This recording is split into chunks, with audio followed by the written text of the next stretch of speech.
어느 날 제주도를 좋아하는 와이프가 부부 동반 제주도 여행을 신청했었습니다.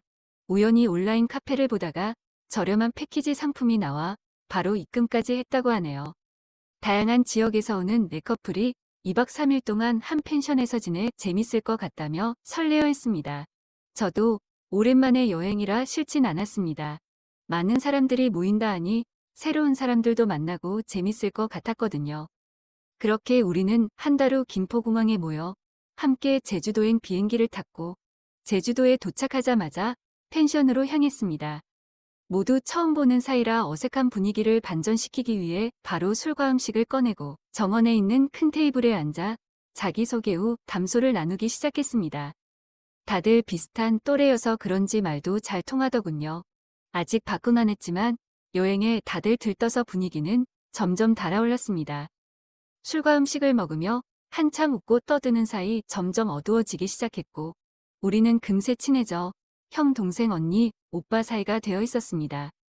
분위기가 무르익을 때쯤 술에 많이 취한 한 커플이 갑자기 언성을 높이더니 싸우더라고요. 말리려 했지만 싸움은 더 격해졌고 결국 남성분이 열을 식히겠다며 밖으로 나가더군요. 저와 말도 잘 통했던 남자분이라 기분도 좀 풀어줄 겸 따라 나갔습니다. 그리고 바닷가 근처에 앉아 남자 둘이서 이런저런 얘기를 나누며 소주를 마셨습니다. 공통점도 많고 여러 가지 취향도 비슷해 얘기는 점점 길어져 벌써 새벽이 되었더군요.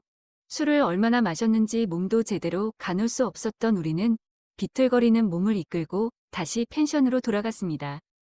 펜션에 돌아오니 시간은 새벽 2시가 넘어가고 있었고 다들 피곤했는지 마당은 어지러진 채 아무도 없더군요. 저도 간단히 제자리만 대충 정리하고 펜션 안으로 들어갔습니다. 다들 자는지 내부는 어두웠고 방이 너무 많아 헤매던 저는 와이프에게 전화를 걸었습니다. 먼저 자고 있는지 전화를 안 받더군요. 사람들에게 방해가 될까봐 방마다 두드릴 수도 없었습니다. 그렇게 난감해하고 있었는데 살짝 열려있는 방이 보이더라고요. 가까이가 문틈으로 확인해보니 와이프가 옷도 안 갈아입고 엎드려 자고 있더군요.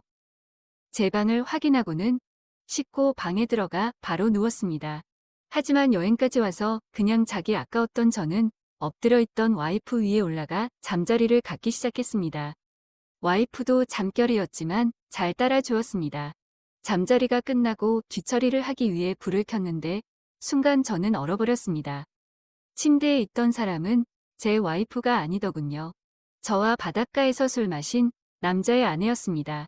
그녀도 너무 놀랐는지 아무 말 없이 저를 빤히 쳐다만 보더군요. 저는 무섭고 떨리는 목소리로 왜 제 아내 옷을 입고 있었냐고 물어봤습니다.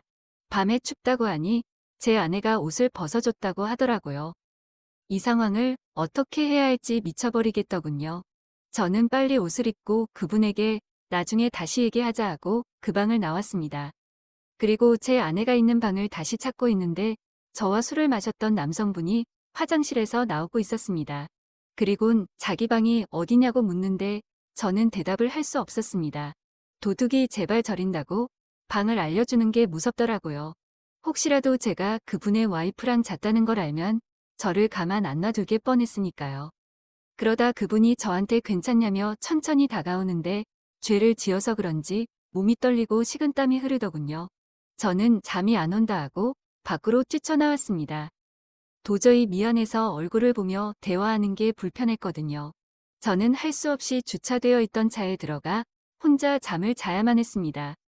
다음날 아침 일찍 눈을 떴는데 차창 밖을 보니 아내가 나와 있더군요.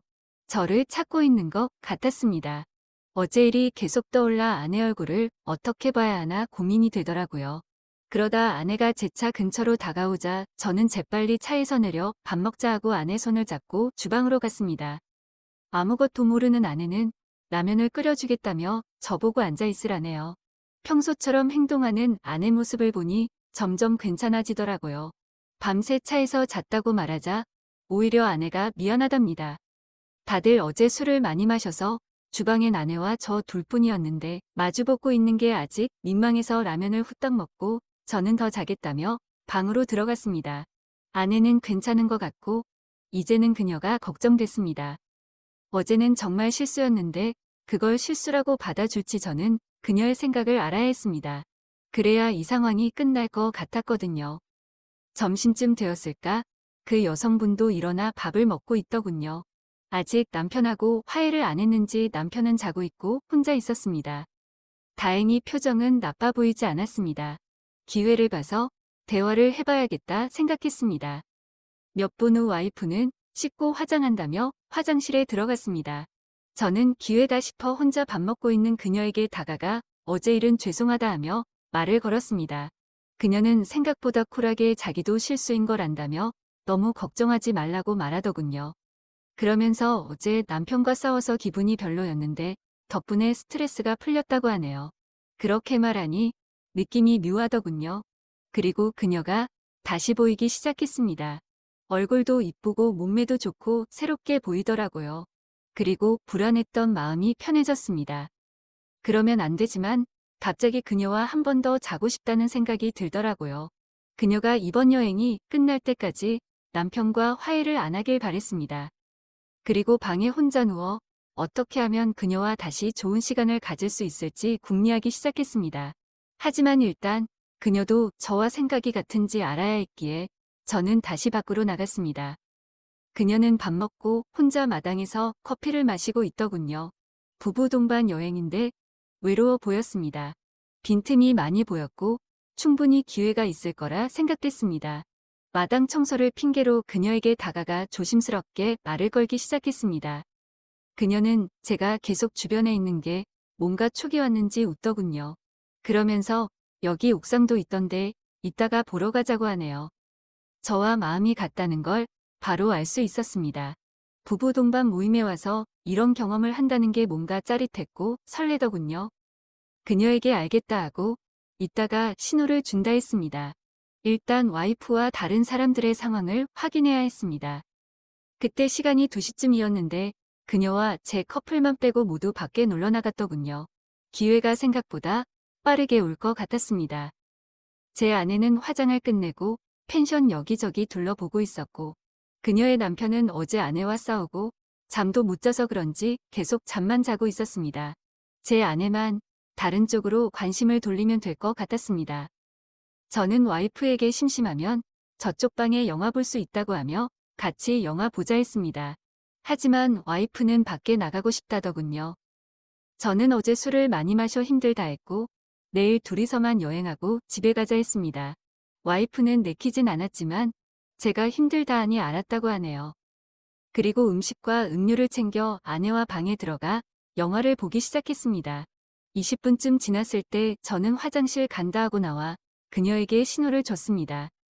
그녀는 알았다고 하며 먼저 옥상에 올라가 있겠다고 하더군요. 저는 10분 후에 따라간다 하곤 다시 아내가 있는 방으로 들어갔습니다.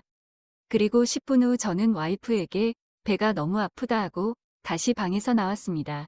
시간이 없던 저는 재빨리 옥상으로 올라갔고 옥상에서 먼저 기다리고 있던 그녀와 옷을 입은 채로 그 짓을 하기 시작했습니다. 와이프는 밑에서 기다리게 하고 옥상에서 하고 있는 제 모습이 미친 사람 같더군요. 빨리 끝내고 내려갈 계획이었지만 어디 그게 쉽게 되나요? 남녀가 통하고 필 받으면 시간 가는 줄 모르더라고요. 그녀와 저는 무아지경에 빠져 곧 무슨 일이 일어날지 전혀 못 느끼고 있었습니다. 분명 문을 닫고 왔다고 생각했는데 갑자기 문소리가 쾅 하고 들렸습니다. 너무 놀래서 뒤를 돌아보니 와이프가 서 있었습니다. 머릿속이 하얘지더군요. 현장을 걸려서 그 어떤 변명도 말도 안 나왔습니다. 그녀와 저는 힘없이 그냥 제자리에 주저앉았습니다. 아까 뛰어 올라가는 소리가 들렸고 제가 너무 안 와서 한번 올라와 봤다고 하더군요. 그러더니 갑자기 울면서 분노한 표정으로 밑으로 내려갔고 그녀의 남편을 깨웠습니다. 그리고 아내는 이 상황을 그 남자에게 전부 말했습니다. 따라 내려온 저는 그녀의 남편에게 멱살이 잡혀 내동댕이를 쳐지고 두들겨 맞기 시작했습니다. 아내는 그런 저를 보고만 있더군요. 이제 더 이상 제 편이 아니었습니다.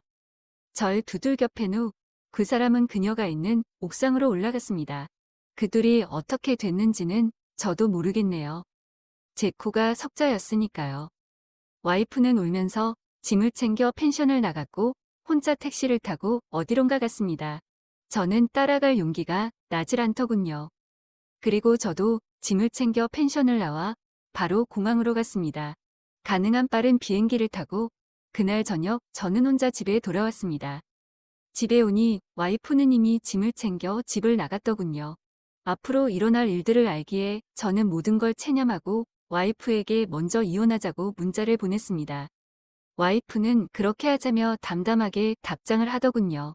하긴 그도 그럴 것이 와이프가 있는 자리에서 몰래 다른 사람과 그 짓거리를 했으니 마음 정리가 빨랐을 것 같았습니다. 남편이 다른 여자와 하는 장면을 봤는데 오만정이 다 떨어졌겠죠. 그 사건으로 저는 많은 이자료와 재산을 잃었고 지금은 혼자가 되었습니다. 한순간에 욕정을 못 참고 인생이 나락으로 빠지는 경험을 하니 성욕도 많이 사라지더군요. 여러분들은 인생에 저와 같은 경험을 하지 않았으면 하네요. 정말 비참해지니까요. 제 사연은 여기까지입니다. 들어주셔서 감사합니다.